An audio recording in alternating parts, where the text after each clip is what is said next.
Was this your lowest moment this year? Yeah. But of course, but ya Mungu ni mengi.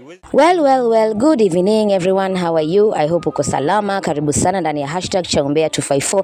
I know it's been a while, it's been long, but yes, we are back again. I hope you're well wherever you are, and of course this is #Chaombea. Remember, for the all controversial topics and the updates, you are going to get them here. Kama hujagonga notification bell, hakikisha umeweza kugonga, subscribe and also share. So today I'll be talking to you, I'll be speaking to you about Juliani. You know him as a rapper, as a legend from the street of Dandora mpaka pale majuu, yani ni msanii international. So for the first time, Juliani has spoken or has broken silence in regards to the Dandora hip hop center demolition, which was demolished for being so close to the river ama ile tunaweza sema basi kwenye riparian land. Basi Juliani ameweza kuhojiwa pale na msanii fulani ama mseme mdaku fulani pale kutoka basi kwenye wadakuzi wenzangu pale kwenye mitandao, and he was asked why he played cool towards the demolition, and pia ameweza kuzungumzia lile swala na akasema he act cool because he is that mature, and he also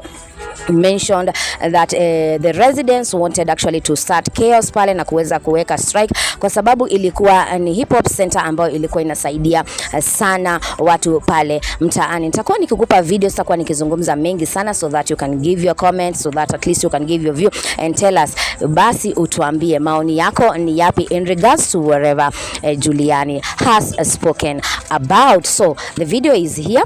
Hakikisha kwamba umeweza kusubscribe, hakikisha umeweza kugonga notification bell bila kupoteza muda. Is this your lowest moment this year?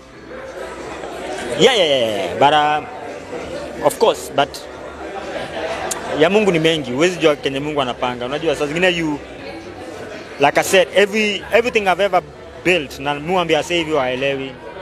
Naona kama Mungu hiyo ni present Mungu alinipatia ni kwa steward, na yeye anaweza amua kama yeye ndo anaamua venye taenda, because sio yangu, ni ya Mungu. Alinipatia resources ya kubai hiyo place, na any other thing that we do yeye ndo unipatia. So ni yetu tunamwachia, tusienda tupatia, yeye ndo anaweza chukua, naenda atatupatia ingine kama ataka. Akitaka kunitrust na vitu zaidi aniambie tu. You know, pale online, so many Kenyans were surprised by your reaction.